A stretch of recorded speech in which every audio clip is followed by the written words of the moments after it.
Van a repetir después de mí: amado Señor, danos todo lo que nos une a ti. Quítanos todo lo que nos separa de ti. Líbranos de nuestro egoísmo y entréganos enteramente a ti.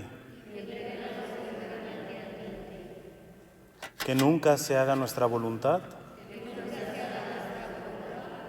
sino siempre hágase la tuya. En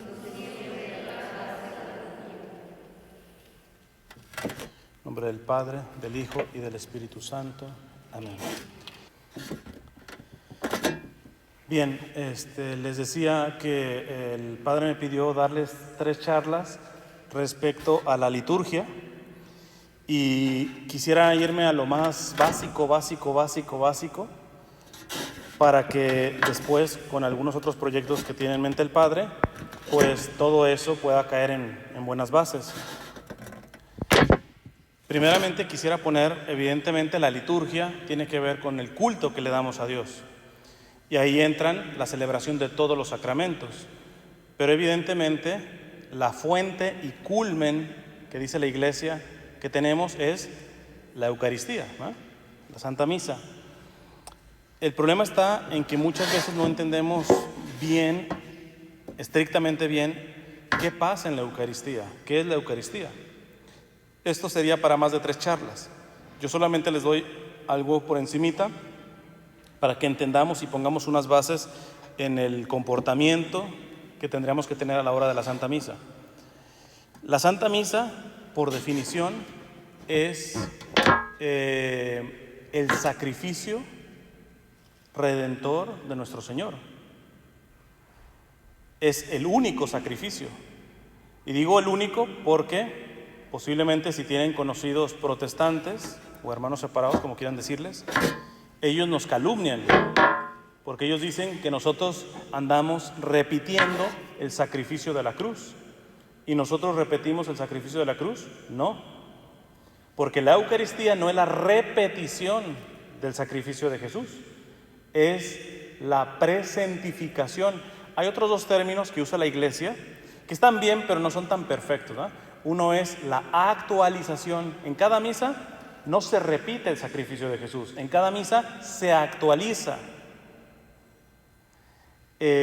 Otra palabra que está bien, pero todavía es imperfecta, no llena todo, es la renovación. En la Santa Misa no se repite el sacrificio de Jesús, se renueva, el único que hay.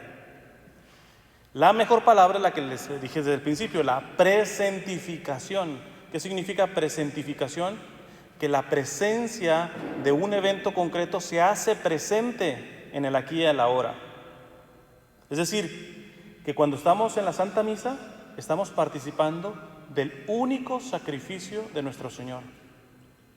Y aquí, en automático, yo les diría, si te hubiera tocado estar 2000 años atrás, abajo de la cruz, junto a Juan y a la Virgen y a María Magdalena, ¿cómo estarías? ¿En qué actitud estarías? ¿Estarías con la misma actitud como vienes a misa? Porque esa es la clave.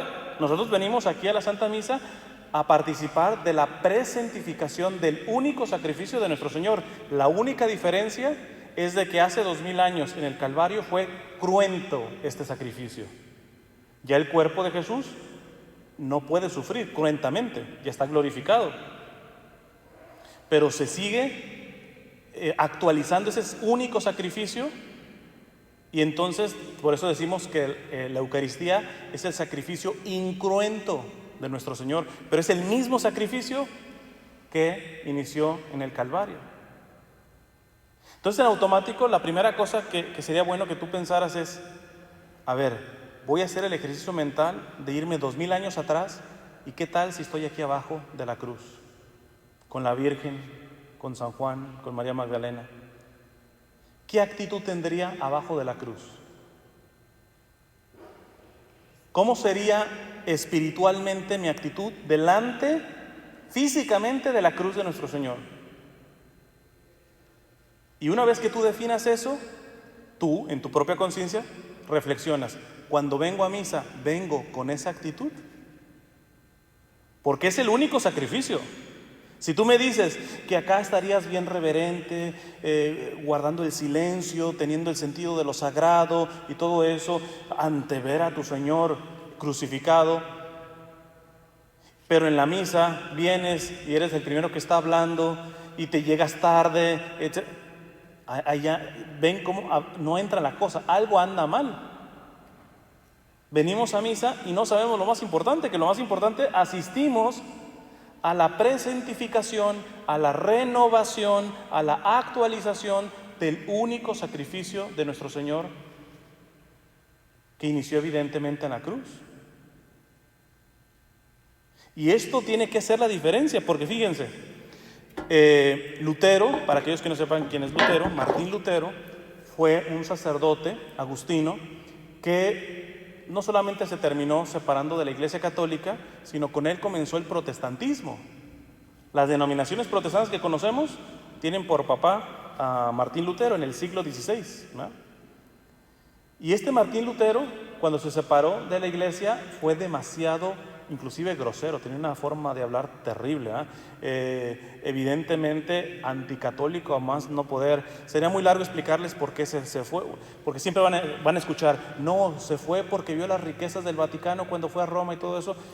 Parte es cierto, pero en realidad cuando tú estudias bien la vida de Martín Lutero, tú dices, puro pretexto, el hombre estaba ya desde hace mucho buscando cómo partirse de la Iglesia e hizo un gran daño a la Iglesia Católica. ¿Por qué? Porque ahí se partió. Pues bueno, este hombre que hizo un mal, fíjense lo que decía de la Santa Misa. Debemos declarar en primer lugar que nuestra intención jamás ha sido abolir la adoración a Dios. Hasta ahí está bien. Porque si tú estuvieras abajo de la cruz, ¿estarías adorando al Señor? Sí. Vienes a misa, al único sacrificio, ¿cuál es la actitud que tendrás que tener? Pues de adoración. Martín Lutero dice, no hay problema, no hay bronca. Nosotros, los protestantes, también queremos adorar a Dios. Hasta ahí bien, pero chécatelo con lo que sigue. Debemos declarar en primer lugar que nuestra intención jamás ha sido abolir la adoración a Dios, sino únicamente purgar la forma que se usa de todas las adiciones que la han mancillado. Me refiero a ese abominable canon que es una confluencia de lagunas repugnantes. Les digo, tenía un vocabulario. Han hecho de la misa un sacrificio. La misa no es sacrificio, no es el acto de un sacerdote supremo ofreciendo un sacrificio. ¿Por qué creen que los protestantes no tienen la Santa Misa? Tienen una cosa que le llaman la Santa Cena. Pero para empezar, en ese panecito y en ese juguito de uva que les dan a los protestantes, ellos no creen que está la presencia real de ahí, porque para empezar, ellos no creen, desde su papá Martín Lutero, de que la misa sea un acto sacrificial.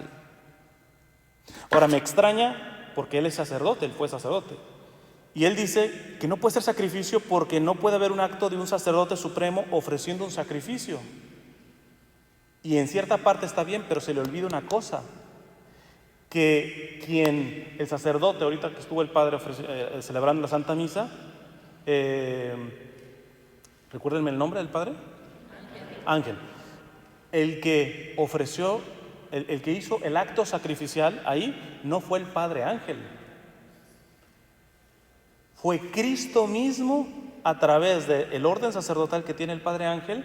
Eso se llama, en nosotros la Iglesia Católica le decimos in persona Christi. El padre Ángel no puede, por sí solo, por hombre, no puede traer la actualización, la renovación del sacrificio de Jesús. Vamos a decir que el Padre presta, es una forma de decir, ¿verdad? Presta su voz a Jesús. Y eso con todos los sacramentos, Por eso cuando te confiesas, El Padre no te dice, y Jesús te absuelve de tus pecados, etc. No, ¿cómo dice? Yo te absuelvo de tus pecados. Es Cristo mismo el que te está diciendo eso. De hecho, déjenme hacer un paréntesis, ya que metí ahorita la confesión. Yo anteriormente me confesaba delante del sacerdote, por una cuestión de obligarme, porque siempre te da pena y todo eso. Entonces, un poquito como para humillarme más, pues delante del sacerdote, que vea que yo personal cristiano, estoy confesando delante del sacerdote. Y está bien, pero cuando vi el sentido de por qué la iglesia tiene la ventanilla, ya desde que lo entendí, prefiero la ventanilla. La ventanilla no es para que no sepa el Padre quién es, porque chance y hasta algunos cambian la voz cuando están confesando, como para que no los identifiquen. No es para eso. ¿Saben para qué es la ventanilla? Para que tu mente pueda hacer el ejercicio del que está del otro lado. No es un simple ser humano, sino es Cristo mismo el que va a escuchar tu confesión. Y es Cristo mismo el que te va a decir, yo te absuelvo de tus pecados. Entonces me extraña que Lutero no haya entendido esto, porque desde luego ningún hombre puede ofrecer una ofrenda sacrificial, ninguno. Pero es que el problema es que el sacerdote actúa no en nombre, por ejemplo, del Padre Ángel, actúa en la misma persona de Cristo. En la misma persona de Cristo. En este sentido, cuando entendemos esto, te das cuenta de que no hay cosa más importante, no solamente en la Iglesia Católica, a nivel creación, ni siquiera digo planeta, a nivel creación, que una santa misa. No hay cosa más grande. De hecho, hay un sacerdote, en paz descansa, el padre Antonio Rollo Marín, que decía una cosa que parece pues un poco escandalosa, pero no lo es. Decía el padre Antonio Rollo Marín, una sola misa le da más gloria a Dios que toda la gloria que le dan todos los santos, todos los ángeles, incluida la Virgen María. Una santa misa le da más gloria a Dios que todos los santos y todos los ángeles que le están dando ya gloria a Dios, incluyéndole a la Virgen María. ¿Por qué? Porque los ángeles, los santos, incluida la Virgen María, serán santísimos, ¿va? Pero son criaturas. Es una gloria que viene de la criatura a su creador. Pero es que en la Santa Misa, ¿de dónde sale la gloria de Dios? Del mismo Cristo. ¿Quién le llega los talones a Cristo? ¿Alguien puede darle más gloria, por ejemplo, al Padre que el propio Jesucristo? No.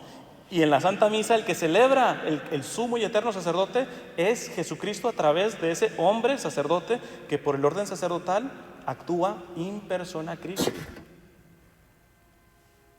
En este sentido podemos decir que no es exageración, no hay una cosa más grande que la Santa Misa, nada.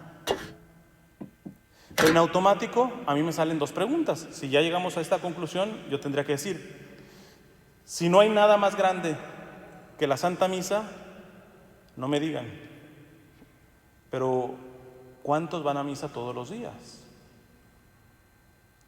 Digo, si hay más, yo pongo a veces el ejemplo. Imagínense, ahorita estuvo súper caliente el día, ¿eh? De hecho sigue estando todavía.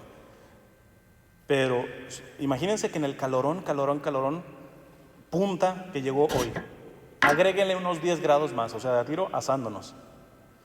Pero en pleno solezazo, aquí afuera, sin sombra alguna, les dicen, si vienes esa hora, en el solezazo, y te formas, te damos $1,000,000. ¿Te formas?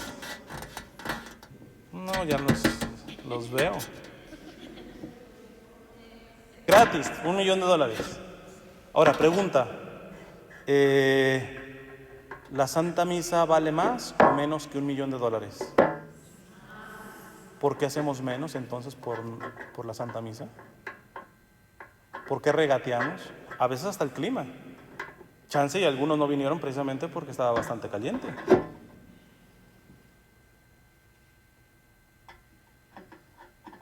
Yo sé, se trabaja la hora de la misa está en contra de mi horario, listo. Pero te pregunto entonces, ¿mínimo deseas ir a misa todos los días? Sí, eso sí, hermano, sí, sí. Entonces déjame hacerte otra pregunta para comprobar, porque de boquita cualquiera, ¿va? Todos los días le pides al Señor que te dé la oportunidad de que Él, siendo todopoderoso, te ayude a que sin perder tu trabajo vayas a misa todos los días. ¿Se lo pides todos los días? No, entonces no lo deseas. Porque si yo te digo, tú tienes un cáncer, yo te digo, ¿deseas que Dios te sane? Sí. ¿Cómo me lo compruebas? Todos los días yo le pido al Señor que, como Él todo lo puede, me sane del cáncer. Entonces no me vengan las personas que dicen, ok, yo no puedo, pero sí deseo. Bueno, listo, estás bien, pero compruébame que realmente lo deseas. ¿Y cómo lo deseas? Se lo pides todos los días al Señor. Señor, yo no sé cómo pueda ir a misa y sin perder mi trabajo, porque están a la misma hora. Pero tú eres todopoderoso. Si sanas cáncer, si levantas muertos, no vas a poder hacer algo. Y les cuento que ya he tenido testimonios cuando menciono estas cosas. Por ejemplo, una señora me dijo que lo empezó a hacer, ya no me acuerdo cuántos meses lo hizo, y de pronto le salió otro trabajo que le permitía ir a misa, pero para acabarle el trabajo le pagaban más. Entonces la primera cuestión a nivel de liturgia es, tú déjate de que qué vamos a hacer y cómo se tiene que comportar en misa. Mínimo, ¿ya te enteraste de lo que es una santa misa? ¿De que no hay cosa más grande en la creación entera que una santa misa? Porque si no, todo lo demás que les voy a decir no tiene sentido. A ver, en esta primera charla lo que quiero enfocarme es al sentido de lo sagrado, que creo que para mi diagnóstico es lo que más se ha perdido. Por muchas cosas, ¿verdad? Ahorita voy a dar algunos obstáculos que ayudan a que se pierda el sentido de lo sagrado. Primero vamos a ver el sentido de lo sagrado. Podríamos ver el Antiguo Testamento. En el Antiguo Testamento tenían el Templo de Jerusalén y no tenían el sagrario. Tenían el Arca de la Alianza, que adentro traía las tablas de la ley, un pedazo del bastón de Aarón y cosas así, ¿no? Cosas muy sagradas, pero no era la presencia de Dios así sustancial como la tenemos ahora. Dios se hacía presente ahí, pero no está sustancialmente como lo tenemos ahora en el sagrario. Pues bien, con todo y eso, el templo tenía la última parte que se llamaba el Santo de los Santos o el Sancto Sanctorum. Ahí solamente entraba el sacerdote, de hecho estaba cubierto con unas cortinitas y ahí estaba el Arca de la Alianza. La cuestión es que los mismos judíos sabían que si ellos se encontraban cara a cara con Dios, ¿qué les pasaba? Daban el changazo, se morían. Entonces, fíjense, era interesante porque el sumo sacerdote entraba con un lacito. ¿Por qué? Porque pues si da el changazo allá adentro, ¿cómo lo sacamos? El que va a sacar también va a caer. Entonces, porque ahí está la presencia de Dios y el que ve a Dios no puede hacer otra más que morirse. Es demasiado. En el Antiguo Testamento, fíjate cómo se llegaba al templo con esa reverencia. Y fíjense, nuestro Señor fue muy misericordioso, pero si lo vimos enojado en una ocasión fue cuando en el templo se estaba tratando el templo como un mercado, que les dijo cueva de ladrones, y no lo sacó a besos y abrazos, Dice uno de los evangelios que inclusive hizo con unas correas un látigo, para que se den cuenta lo que es el sentido de lo sagrado. Tú cuando vienes y entras al templo, en automático tu cabeza te dice, estás en un lugar santo y sagrado. No estás en el salón de acá abajo, no estás en tu casa, no estás en una discoteca, no estás en un restaurante. Pero tengo que decirles que yo como misionero que ando arriba y abajo, si algo puedo decir sobre todo de las parroquias de comunidades latinas, que antes de misa, el templo es un mercado. Cero silencio, cero reverencia. Y no estoy diciendo por los niños. El mismo Papa Francisco dice, los niños lloran y todo. Hay niños malcriados que valdría la pena que los fueras educando. Pero aunque no fueran maleducados, el niño es niño. Que lloren en misa, no pasa nada. Ponte atrás, no pasa nada, ¿no? No, es que el problema es que el mercado lo hacen los papás. Y los sugieres. Y los del coro. Yo digo, hombre, si en el Antiguo Testamento lo que tenían no era el sagrario, no tenían a Jesús en cuerpo, sangre, alma y divinidad como nosotros lo tenemos aquí. Y primero entraba solamente el sacerdote esa parte. Y era algo tan sagrado que si se moría el sacerdote, nadie más podía entrar, mejor lo jalaban ahí con el lacito, vente para acá. ¿Nosotros entramos así al templo? Tendríamos que analizar esto, tenemos que analizar esto. Mira, tengo un amigo sacerdote que sabe bastante de liturgia y pone un ejemplo que a mí me gusta mucho, me gusta compartirlo. Él dice, mira, si tú vienes a misa y te sientes incómodo, puede ser una buena señal. ¿Por qué? Porque estás en un lugar que te sobrepasa. Lo que está pasando aquí nos sobrepasa. Y pone este ejemplo, dice, a ver, imagínate, ¿cuántos de aquí se han subido a un avión? Ok, la mayoría, entonces me lo van a entender. Cuando vas en el avión y, por ejemplo, no sé, en un amanecer, te toca verlo. Es más, una vez yo estaba en Dallas, sí, creo que era de Dallas a Miami. Todo oscuro, oscuro, oscuro. Pero despega y sube, y como sube por encima de las nubes, se vio hermosísimo, porque estaba todo oscuro, todo nublado, pero el avión subió y pues me tocó ver todo el sol, preciosísimo. Entonces cuando te toca ir por la ventanilla, tú dices, wow, viajar en el avión es precioso porque ves la inmensidad, o sea, de lo que es el planeta. Pero ¿habría algo mejor que solamente verlo por la ventanilla? Sí, estar afuera viviéndolo. Pero dice este amigo sacerdote, imagínate entonces que te ponen en el ala del avión y ya no solamente estás viendo esa hermosura, estás entrando en contacto con ella. Pero ¿quién se queda tranquilito en la ala de un avión? O sea, es tan grande, pero como es tan grande, lo que te hace es temblar. Pero no de miedo, sino del exceso de grandeza. Cuando entramos al templo, tenemos mínimo, ya no les digo de físicamente, pero mínimo el corazón, un temblor de decir, estoy pisando tierra santa, tierra sagrada.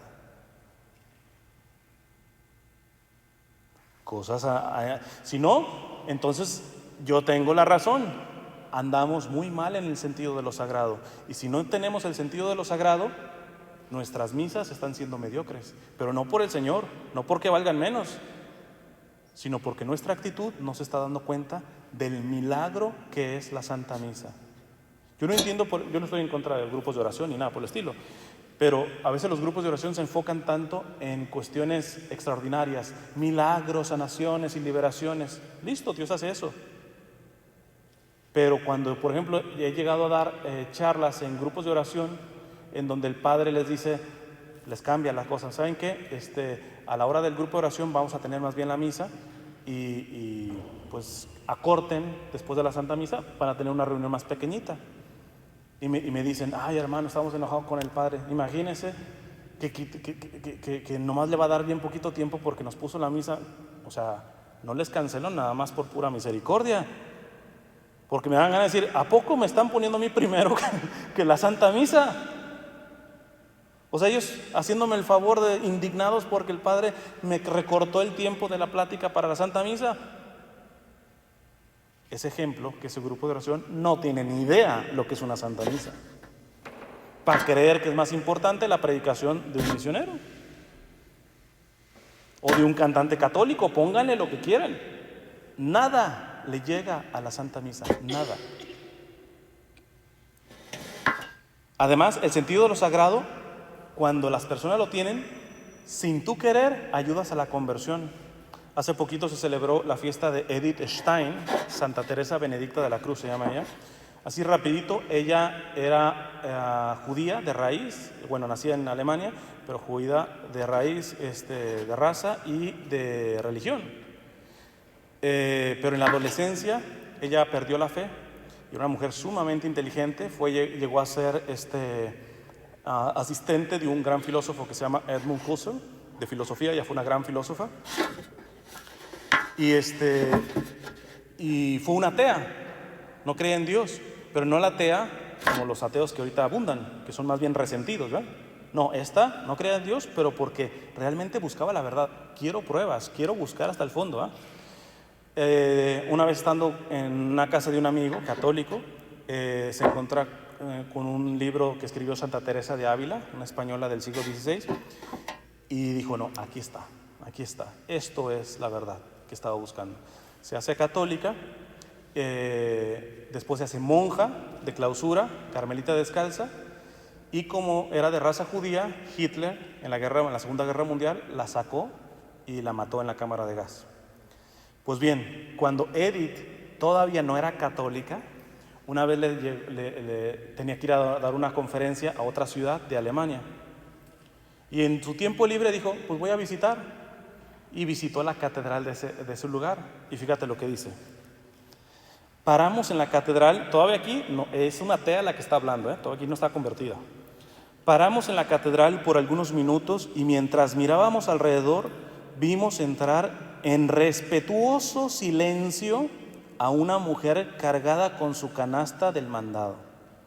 Se arrodilló en una de las bancas para orar brevemente. Esto era enteramente nuevo para mí, pues en las sinagogas judías, como en las iglesias protestantes que yo había visitado, solo se va para los servicios o actividades. Pero aquí tenían delante de mí a alguien que interrumpió espontáneamente sus compras diarias del mercado para venir al templo, aún sabiendo que podría no encontrar a otra persona, pero con la seguridad de que tendría ahí una conversación íntima. Nunca olvidaré aquel momento. O sea, esta mujer se convirtió ciertamente con el libro y todo esto, pero las conversiones no son solamente por el libro, fue un proceso. Seguramente ya en el cielo, esta señora sencilla que fue a hacer el mercado, pero pasa por la iglesia y dice, ahí está mi Señor, no hay misa, no hay charla, no hay nada, pero está mi Señor, ¿cómo voy a dar de pasada, pasar por la iglesia y sin nada? Así como Juan por su casa, no, paso mínimo, y pasó con reverencia, porque fíjate lo que le impresionó a Edith. Alrededor vimos entrar a un respetuoso silencio a una mujer cargando su canasta del mandado, se arrodilló en una de las bancas para orar brevemente. Es decir, era una señora humilde que tenía sentido de lo sagrado. Y fíjate lo que le despertó a una atea, que dice, ni en las sinagogas judías, yo vi eso, en las sinagogas judías tú vas cuando tienen el culto, ¿eh? En los lugares protestantes, cuando tienen su concierto, su predicación, el pastor o lo que tú quieras. Pero en las iglesias católicas, ¿qué es esto de que la gente va, aun cuando no haya gente? ¿A quién le hablan? ¿A qué van? Evidentemente ella después descubre el regalo de la presencia de Jesús en la Eucaristía. Vean hasta dónde es tan importante el sentido de lo sagrado. Ahora me voy rapidito con algunos obstáculos. Si ustedes, todo esto que les dije, ustedes dicen, no, pues ya me quedé muy abajo, estoy muy lejos de eso, te voy a decir al menos 5 de las cosas que hacen daño al sentido de lo sagrado. Identifica si alguna de estas estás para que la puedas corregir, ¿no? El primer obstáculo que agrede el sentido de lo sagrado es el racionalismo. ¿Qué es el racionalismo? Es el uso de tu razón chapuceramente. Por ejemplo, el cigarro no tiene ningún beneficio, siempre te va a hacer daño. Pero el que fuma te va a decir sus razones, que son racionalistas, porque no hay una manera de justificar el cigarro, pero él se las acomoda en la razón de decir, bueno, pero no, a ver, es más malo, no sé, marihuana mínimo, no estoy, pues sí, ciertamente la marihuana es más dañina, lo que tú quieras, ¿verdad? Pero eso justifica que te avientes tu cigarro y te estés afectando tu salud. Y así las cosas, el aborto, las que justifican, ¿verdad? No, es que, ¿qué tal si es una violación? Si alguien no sabe usar bien su razón, dice, ay, pues sí, cierto, pobrecita, esta fue violada, en este caso sí. Pero si tú usas tu razón, a ver, habría que preguntar, ¿qué acaso el bebé violó a la mamá? ¿O desde cuándo los hijos pagan por los crímenes de los papás? O sea, si tenemos que matar al bebito de una violación, a ti y a mí nos tendrán que meter a la cárcel si mi padre hace o tu padre hace un delito. ¿Sería justo eso? ¿Que tú pagues por los delitos de tu papá? ¿Ves? Se responde rápido. No, pero entonces que la mujer, bueno, que lo dé en adopción, si no lo quiere tener, si le va a recordar el violador, lo que sea, pero que lo dé en adopción. Pero esto, fíjate qué rápido, es el argumento racionalista, usaron la razón, pero chapuceramente, y muchos se la tragan. Ay, sí es cierto, ¿va? En este caso, pues sí, pues qué culpa tiene la mujer. Pero es que nomás la mujer, ¿qué culpa tiene? ¿Qué culpa tiene el bebé? El de la culpa es el papá del bebé. Castiga al papá, no castigues al hijo. Pues bueno, en el racionalismo, cuando se mete a nivel de la liturgia, lo que hace es matar el misterio, matar el sentido de trascendencia. ¿A qué me refiero?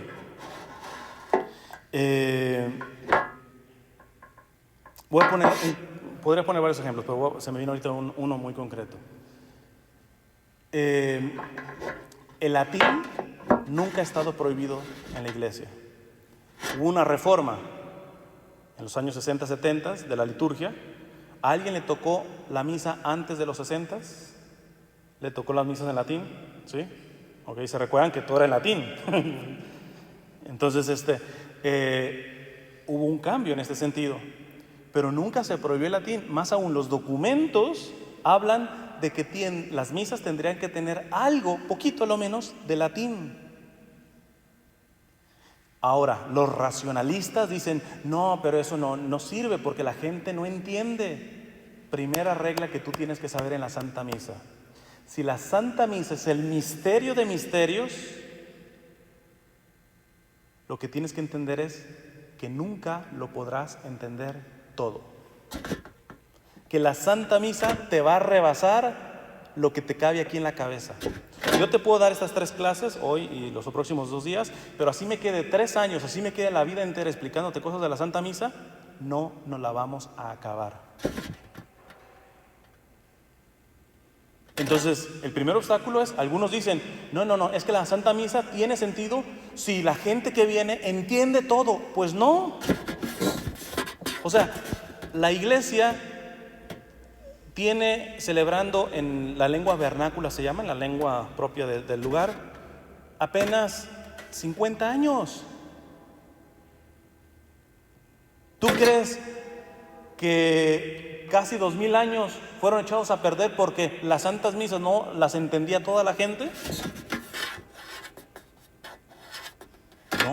¿Por qué? Porque en la misa no lo tienes que entender, porque no lo puedes entender. Es un misterio que te sobrepasa. Tenemos que entender hasta donde nos alcanza, pero aquel que quiere solamente poner en la Santa Misa cosas que la gente entienda, se está equivocando, está cayendo en un racionalismo. Porque la Santa Misa es ante todo un misterio. Y si es misterio, precisamente, fíjense, a mí para explicar el misterio, mi fenómeno favorito natural o meteorológico es la neblina. Y tiene algo similar a lo del misterio. Porque cuando tú estás en la neblina, tú ves 1 metro, pero no ves el resto. Pero tú caminas ese metro y alcanzas a ver otro metro, pero no sigues viendo todo lo demás. Más o menos la neblina, el misterio es como la neblina.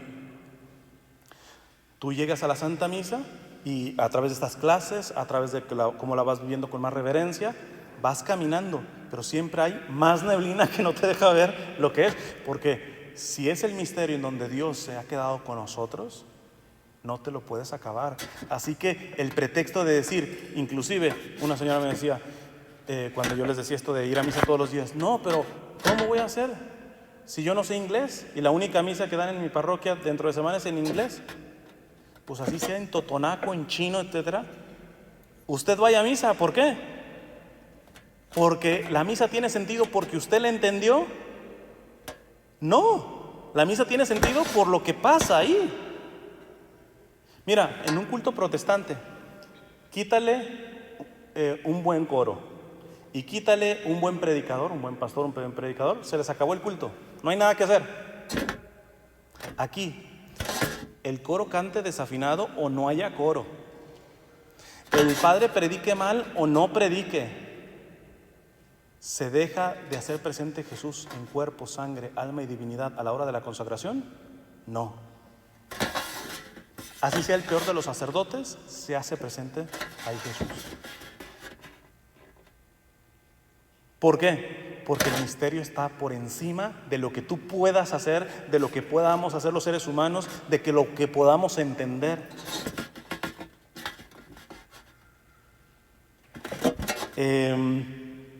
Segundo obstáculo, el antropocentrismo. ¿Qué es el antropocentrismo? Antropo significa hombre y centrismo, centro.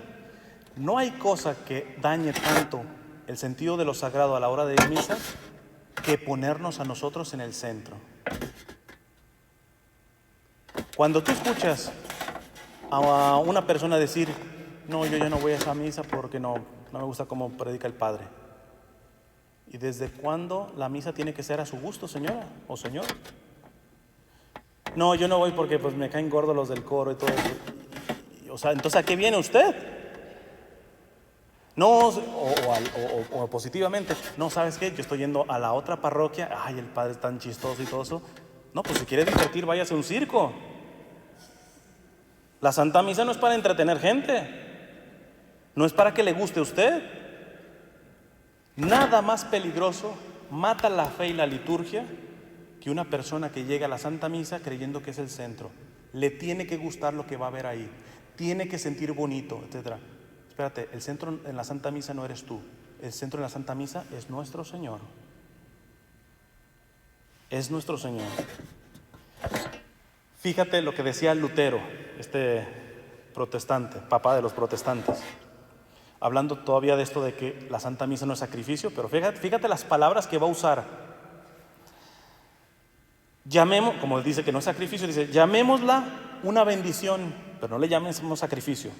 Llamémosla a la Santa Misa una bendición o Eucaristía o la mesa del Señor o el memorial del Señor, o démosle cualquier título que nos guste, con la condición de que no se mancille con el término sacrificio. Pues te repito, la partecita está interesante. El padre del protestantismo se aventó esta: démosle cualquier título que nos guste. Evidentemente, por eso terminó separándose. Miren, yo les puedo afirmar, tráiganme a cualquier ex católico, a cualquiera, que yo les pruebo que en algo todos se parecen. Porque digo, uno se fue de la iglesia porque le hicieron mala cara, o porque allá sintió bonito en la iglesia protestante. Pueden tener muchas razones, pero todos, en esta cosa que les voy a mencionar, todos están igualitos.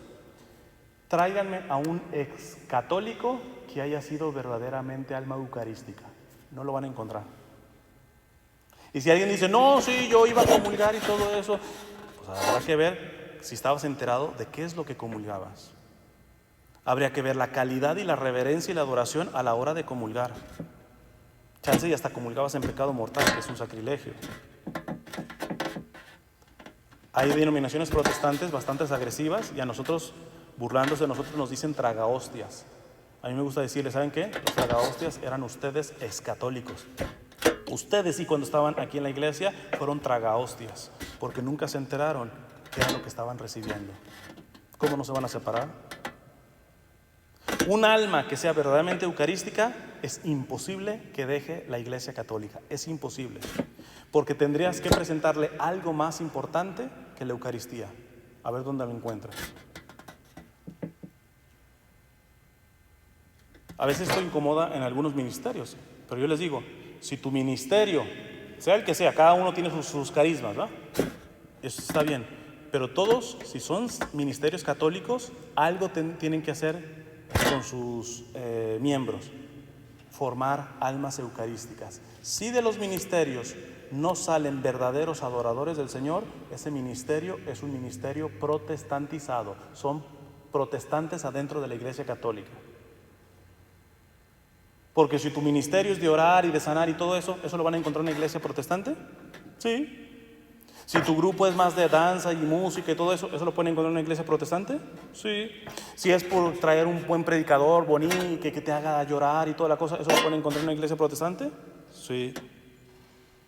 Ahora, ¿en una iglesia protestante puedes encontrar la presencia real de Jesús en la Eucaristía? No, es imposible. Entonces, por eso les digo, tráiganme a cualquiera es católico y yo les compruebo de que no fue un alma eucarística. Porque es imposible dejar la fe católica, la iglesia católica, si tú entiendes lo que es la Eucaristía. Es imposible. Nadie cambia un billete de $100 por 25 centavos, que es lo que terminan haciendo. Es más, hasta los casos de los que no pueden comulgar porque alguno de los miembros es casado a la iglesia. Yo lo que les digo, hablen con su sacerdote o con la diócesis para ver si ese matrimonio del que está casado a la iglesia no es nulo, porque chance si es nulo, pues ya se dice si ya se pueden casar, ¿no? Pero primero hagan eso. Pero muchos se sienten discriminados. No, es que no podemos comulgar. Bueno, para empezar, si tú eres la persona que está casada a la iglesia con otra persona y ahorita estás con otra, yo te pregunto, ¿la iglesia te puso una pistola para casarte con la que estás casada? Es que la iglesia tiene la culpa de que ahora no te deja comulgar cuando pone las cosas tan serias para que se casen bien, y hasta la gente mejor se va con una parroquia en donde el padre sea más ligerón para que no le ponga tantas cosas. Ah, no, pero cuando metes la pata, la culpa la tiene la iglesia. Pero no solamente eso, vean la tontera de tanta gente. Hay algunos que se sienten tan ofendidos porque no pueden comulgar que se van a una iglesia protestante. Yo digo, ¿se necesita ser tonto por no decir otra palabrota? Te vas de la iglesia porque no te deja comulgar a una iglesia que ni Eucaristía tiene. Explícame esa. ¿Se necesita ser tonto? Pero bueno, con esto del antropocentrismo, fíjate lo que dice el Papa Benedicto XVI. La liturgia solo podrá atraer a las personas. Porque eso sí, déjenme poner. Cada vez nosotros creemos que para que la gente venga a misa, toca una de esas que les guste, ¿verdad? Aunque chance ni son católicas, son protestantes o muchos hasta coros agarran canciones seculares, que eso está terrible, y simplemente le cambian la letra, ¿verdad? Entonces, amor eterno, le cambian la letra, nada más dedicada a la Virgen y todo eso, terrible, eso no es litúrgico. Pero eso le encanta a la gente. Volvemos a lo mismo, ¿vienes a la misa o vienes a un entretenimiento o al circo o a un concierto? Lo que estás demostrando es de que si tú le estás dando a la gente lo que le gusta en vez de lo que se tiene que hacer, los estás mal acostumbrando y le estás diciendo, ustedes son el centro en la Santa Misa. El Señor no, el Señor solamente es el pretexto, el centro son nuestros gustos. Si usted está bien y se siente a gusto en misa y toda la cosa, con eso. Pero fíjate lo que dice el Papa Benedicto. La liturgia solo podrá atraer a las personas si no se mira a sí misma, sino a Dios. Si se le permite estar presente en ella y actuar, entonces ocurre lo que es verdaderamente extraordinario, lo que no admite competencia, y las personas sienten que aquí ocurre algo más que un aprovechamiento del tiempo libre. Porque en realidad, ¿saben cómo me doy cuenta que mucha gente viene a misa como que realmente como para llenar el lugar? Así como, probablemente no haber diferencia entre ir al cine y entre ir a haber ido a la misa. No sé en esta comunidad, pero la inmensa mayoría, cuando termina el canto al final, yo digo, ¿en dónde estamos? O sea, si terminó el espectáculo, si terminó la película, pues sí, aplaude. Pero cuando yo veo a la gente aplaudir cuando termina la misa, ¿qué está pensando la gente que es la misa? Un entretenimiento, no una cuestión sagrada. No hay problema en que aplaudas, por ejemplo, en el grupo de oración, ahí acábate las manos, pero en la Santa Misa es otra cosa. Ya lo vamos a ver en los siguientes temas. Y palabras del Papa Benedicto, el aplauso no puede entrar en la Santa Misa. Es más, les adelanto, dice el Papa Benedicto XVI, que cuando irrumpe el aplauso en la celebración litúrgica, es signo de que hemos convertido a la Santa Misa en un entretenimiento.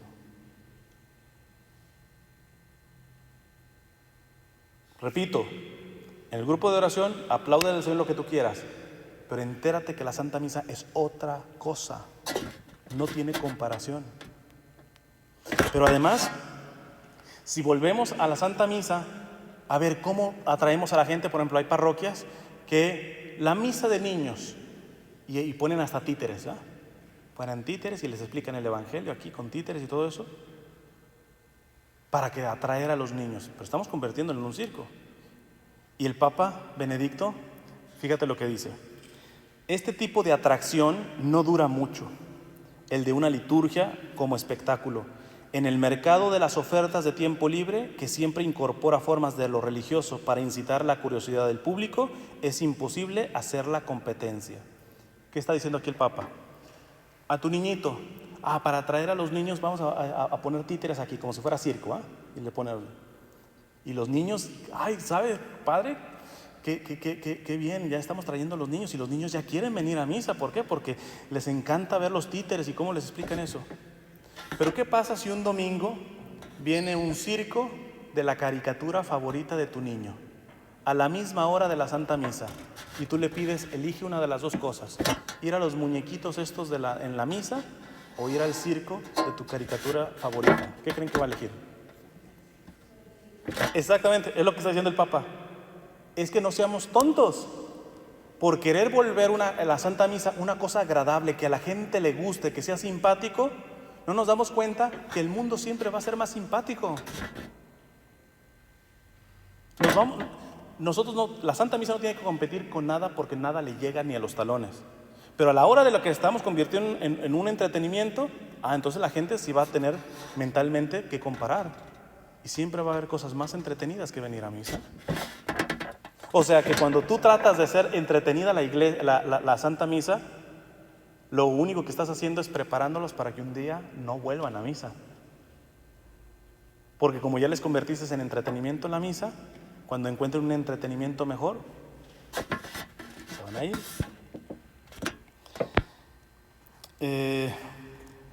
El siguiente, inmanentismo, ya me voy a ir un poco más rápido porque ya no me queda mucho tiempo. El inmanentismo, ¿qué es inmanentismo? Inmanentismo habla de aquí y ahora, el presente, solo cuenta el presente.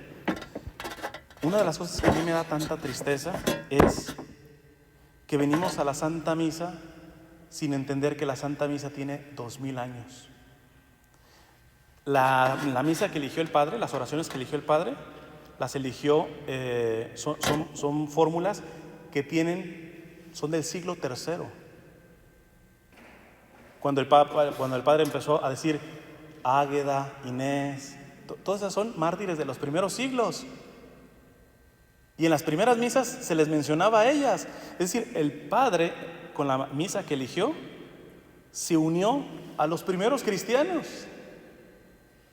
El inmanentismo es venir a la Santa Misa y se te olvida que estamos unidos a las iglesias de los primeros siglos. Fíjate lo que dice San Justino a un emperador en el año 155. O sea, después de que muere Jesús, 155 años después, o sea, pegadito. Y fíjate lo que le dice, San Justino le va a explicar a este emperador pagano qué es lo que hacen ellos, los católicos, los cristianos, a la hora cuando vienen a misa. Fíjate, a ver si hay algo de semejanza entre el siglo II a lo que nosotros celebramos. Fíjate lo que le dice San Justino a este emperador. El día que se llama Día del Sol tiene lugar la reunión, el domingo viene de ahí, de hecho Sunday, Día del Sol, ¿no? Entonces viene de ahí. Lugar la reunión en un mismo sitio de todos los que habitan en la ciudad o en el campo. Se leen las memorias de los apóstoles y los escritos de los profetas tanto tiempo como es posible. Apóstoles, Nuevo Testamento; profetas, Antiguo Testamento. Cuando venimos a misa, primera lectura, Antiguo Testamento. O sea, esto no lo inventamos hace 50 años. Los católicos de los primeros siglos vivían esto. Y cuando tú vienes a misa, tendrías que decir, yo estoy participando en algo que tiene 2000 años. Esto es impresionante, Dice, cuando el lector ha terminado, el que preside toma la palabra para incitar y exhortar a la imitación de tan bellas cosas. Homilía.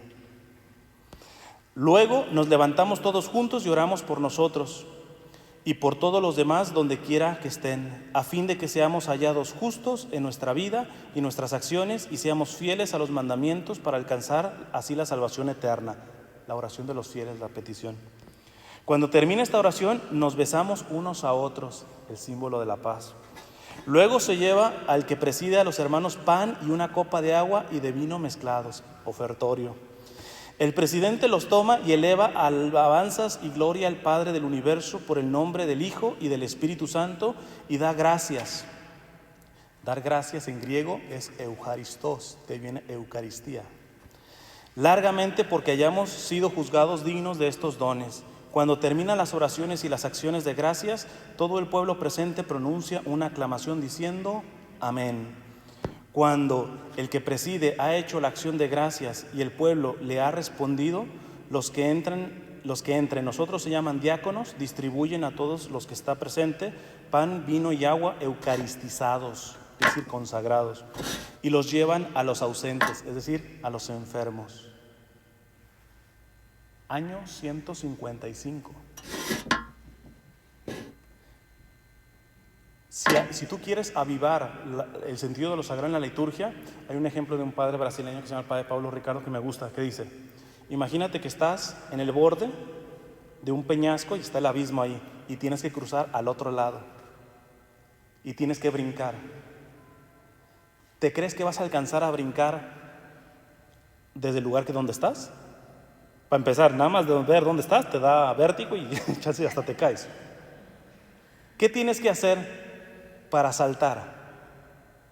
Echarse para atrás, ir al pasado, ir para atrás. A mí no me gusta esa frase que muchos artistas dicen, no, para atrás ni para tomar impulso. En la misa sí. En la misa vamos para atrás porque nosotros no nacimos ayer. Nosotros venimos de una iglesia católica que nació desde los primeros siglos, ¿verdad? Por algo nosotros podemos probar. Los protestantes, no les pidas si existía su denominación después del siglo XVI. Nosotros podemos comprobar que históricamente desde San Pedro hasta el Papa Francisco ha habido una línea ininterrumpida de sucesores de Pedro, de papas. Entonces, una de las cosas que pueden ayudar es esto. Cuando vienes a la Santa Misa, tomar conciencia y decir, a ver, déjame echar para atrás, porque mi presente, no me voy a quedar aquí en el presente como los inmanentistas, no. La iglesia tiene un pasado y evidentemente tiene un futuro, pero para ir al futuro, brincando desde el presente no voy a llegar ni a la esquina. Es irte atrás para tomar la fuerza de tus hermanos que ya han dado la vida por el Señor, que celebraron la misma Santa Misa, incluida la Santa Virgen. La Santa Virgen, los primeros años, antes de ser asunta, que es lo que celebramos mañana, participó de las primeras misas. Yo te pregunto, ¿cómo participaría la Virgen de la Santa Misa? ¿Con qué actitud? ¿Cómo comulgaría la Virgen? Es que si pensamos en eso, yo digo, la primera conclusión cuando yo empecé a pensar eso, hace bastantes años, dije, por ejemplo, yo siempre trato de llegar mínimo 15 minutos antes de misa. Invoco al Espíritu Santo para que me vaya preparando, pero invoco a dos partes más. Una, a la Santísima Virgen, porque ¿quién me puede preparar mejor espiritualmente para el misterio de su Hijo, sino ella misma? Y la segunda, yo invoco a mi ángel custodio o a mi ángel de la guarda, porque está para eso. Algunos los tiene todos arrumbados, ¿no? Pero bueno, en fin, se me acaba el tiempo. Siguiente tentación, el liturgismo. Aquí yo nomás les digo una cosa. El liturgismo, no sé qué tanto se manejan en internet, pero cuidado, hay algunos que hablan de respeto en la liturgia y les gusta inclusive la misa en latín, que les digo, no está prohibida y todo ese tipo de cosas, pero se quedan en eso. Y generalmente son súper criticones. Como ellos sí celebran bien la Santa Misa y como ellos sí saben cómo tiene que ser la liturgia, se la pasan tragando a medio prójimo que no tiene la postura correcta físicamente, que el padre aquel hizo una cosa que no, etcétera, etcétera. Es decir, saben las cosas cómo tienen que ser, pero les gana la soberbia. Además, se desvinculan, cortan los lazos a otras cosas de la iglesia. La iglesia católica no es solamente la Santa Misa, es el centro y lo más importante. Pero, por ejemplo, el servicio a los pobres, muchos liturgistas estos que les digo, que saben muy bien cómo tiene que ir la misa y todo eso, y hasta llegan las mujeres con velo y todos, y tú los ves que realmente hacen bien las cosas, pero les vale un pepino el pobre, el inmigrante, el refugiado. Y a estos yo les tendría que decir nada más, numeral del catecismo, del catecismo de la iglesia, 1397. Fíjate lo que dice el numeral. La Eucaristía entraña un compromiso en favor de los pobres. Para recibir en la verdad el cuerpo y la sangre de Cristo, entregados por nosotros, debemos reconocer a Cristo en los más pobres, sus hermanos. Y hace una cita de uno de los padres de los primeros siglos, San Juan Crisóstomo, que decía: ¿has gustado la sangre del Señor y no reconoces a tu hermano? Deshonras esta mesa, no juzgando digno de compartir tu alimento al que ha sido juzgado digno de participar en esta mesa. Dios te ha liberado de todos los pecados y te ha invitado a ella. ¿Y tú, aún así, no te has hecho más misericordioso? Que esa es desafortunadamente una cosa que tendremos que pedirle ayuda al Señor. Porque hay gente que puede venir a misa, inclusive todos los días, pero como se hace liturgista, él cree nada más con venir a misa y centrarse en su Santa Misa, pero le vale gorro el prójimo, inclusive puede estar hasta hablando pestes del otro. Me gusta la anécdota que cuenta el Papa Francisco, que se la contó un sacerdote. Dice que este sacerdote, que en su parroquia tenía una señora que iba todos los días a misa, y bien devota y todo bien en la Santa Misa, pero saliendo tenía una lengua de víbora, hablaba atrás de las personas mal, a veces hasta calumniaba. Calumniar es no solamente hablar mal, sino hablar mentiras, que es peor, y todo. Y una vez esa señora se enfermó y le dice: padre, ¿me podría...? Y esta señora vivía pegadita a la parroquia, entonces decía que de su balcón alcanzaba a ver la parroquia. Entonces una vez se enfermó la señora y le dijo: padre, no voy a poder ir a misa, ¿me podría traer la comunión? Y el padre le dijo: no, hombre, señora, con la lengua que tenga, sácala por el balcón y usted comulga sin problema aquí. No hay problema, no saque la lengua y llega, o sea, que no tengo que ni llevársela. Cuidado con liturgismos, de empezar a hacer bien las cosas dentro del templo, pero olvidarte que, de hecho, bueno, yo sé que el idioma del Padre no es el español el primero, pero está mal dicho la misa ha terminado, porque la misa no termina. De hecho, misa viene de misio, de misión. Había un beato, Frassati se apellida,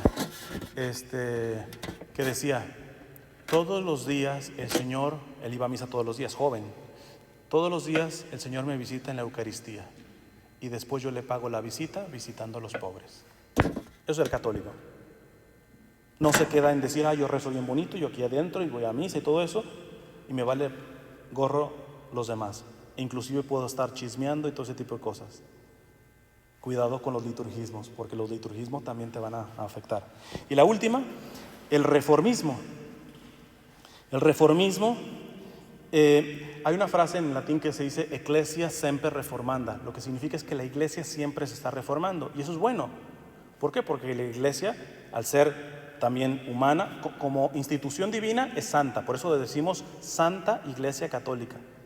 Ahora, los miembros, nos falta todavía mucho para ser santos, ¿va? Entonces, siempre tiene que haber reformas, de acuerdo a los tiempos y todo, pero hay unos reformistas que precisamente no quieren el sentido de lo sagrado, que empiezan a cambiar cosas que no tienen que cambiar, y poco a poquito lo que van a terminar es matando la fe de las personas. Pongo un ejemplo. En el siglo XVI también Lutero separó esto, pero en Inglaterra el rey Enrique VIII se quería divorciar para estar con otra mujer que no era, y eso evidentemente no pasa en la iglesia. No existe el divorcio en la iglesia, porque el Señor no dijo: lo que Dios ha unido no lo separe el hombre. La única manera que tú puedas casar con otra persona es que enviudes, ¿no? De ahí en más, por ejemplo, si la iglesia encuentra que el matrimonio era nulo, no es que te vas a volver a casar, es que estuviste casado, por primera vez te vas a casar.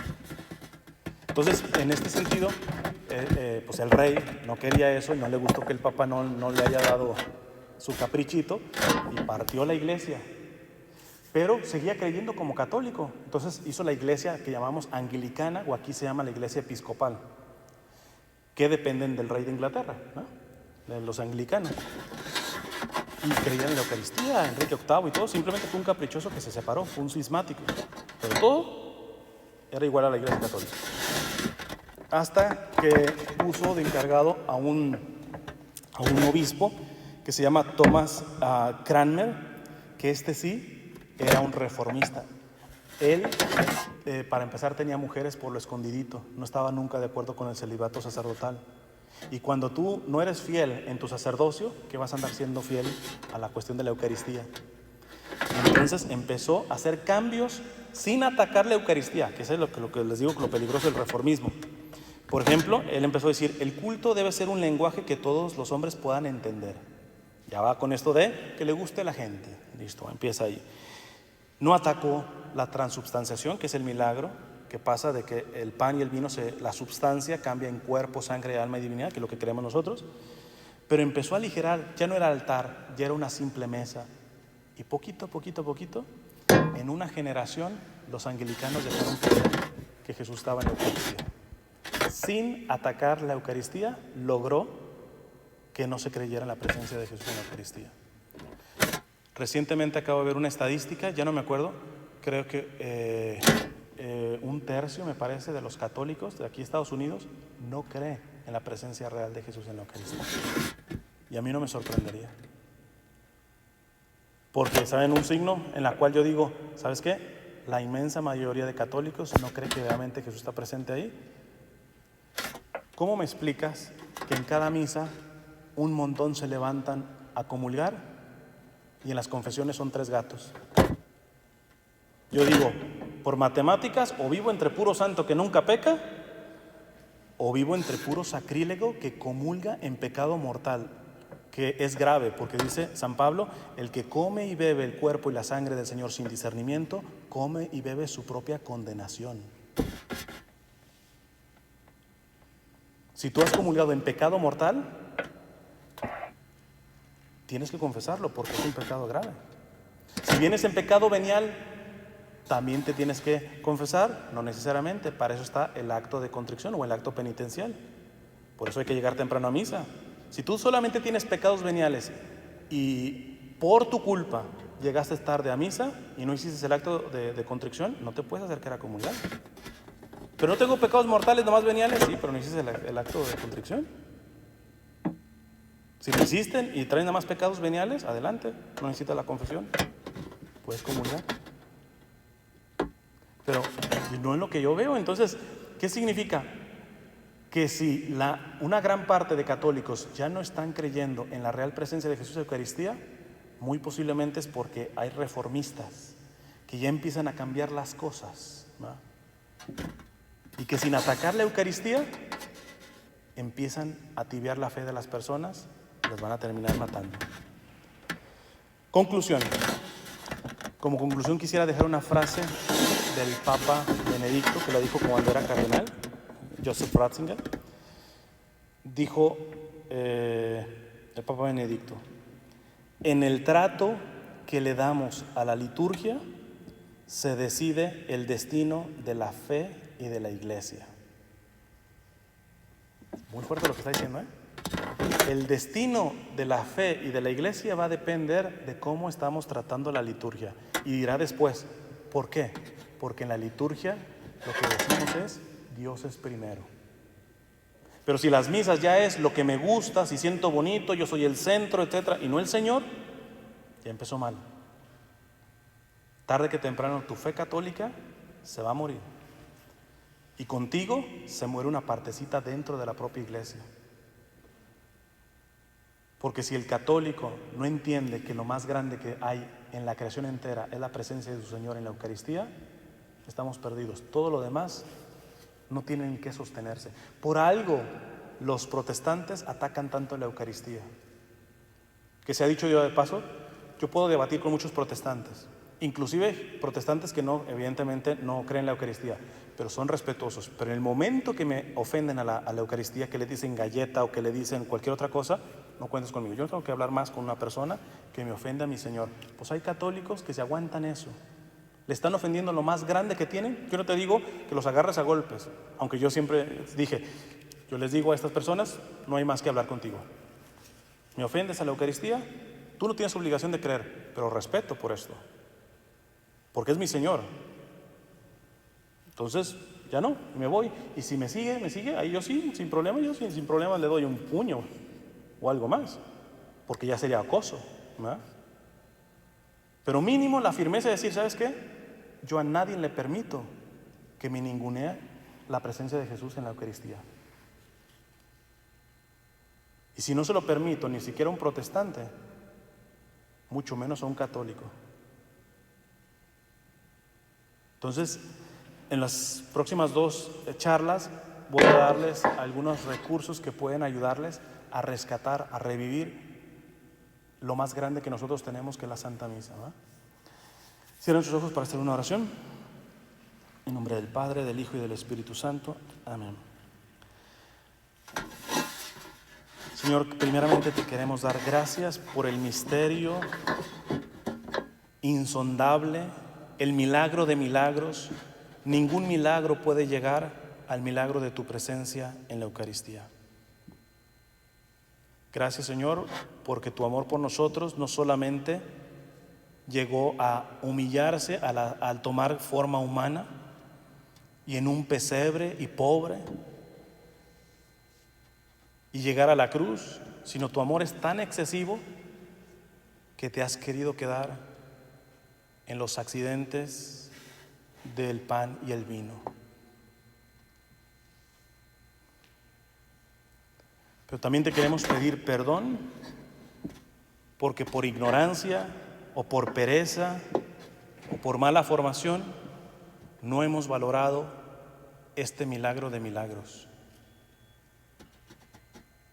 Ayúdanos en los próximos 2 días y en realidad en el resto de nuestra vida a profundizar. Sabemos que nunca nos vamos a acabar el bendito misterio de tu presencia en la Eucaristía.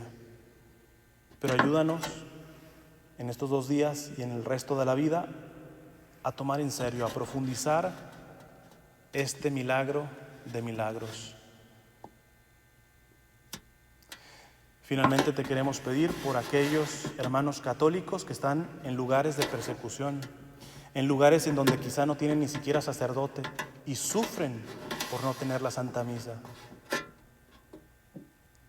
Auxílialos y si es tu voluntad, dales la gracia de que pueda llegar un sacerdote a sus comunidades y celebren la Eucaristía, así sea a escondidas, porque sabes que esa es la fuente más importante de la fe de un católico. Mientras tanto, conforta a esos católicos que quisieran estar en la Santa Misa todos los días y que por precisamente persecución o falta de sacerdotes no lo pueden tener.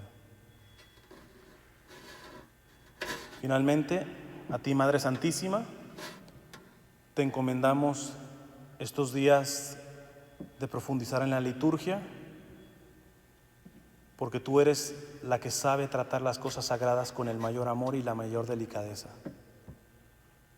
Enséñanos a tratar este misterio, el más grande de tu Hijo, con el amor y la delicadeza con lo que lo trataste tú. Por eso te decimos, dulce Madre, no te alejes, tu vista de nosotros no apartes, ven con nosotros a todas partes y solo nunca nos dejes. Ya que nos proteges tanto como verdadera Madre, haz que nos bendiga el Padre, el Hijo y el Espíritu Santo. Amén.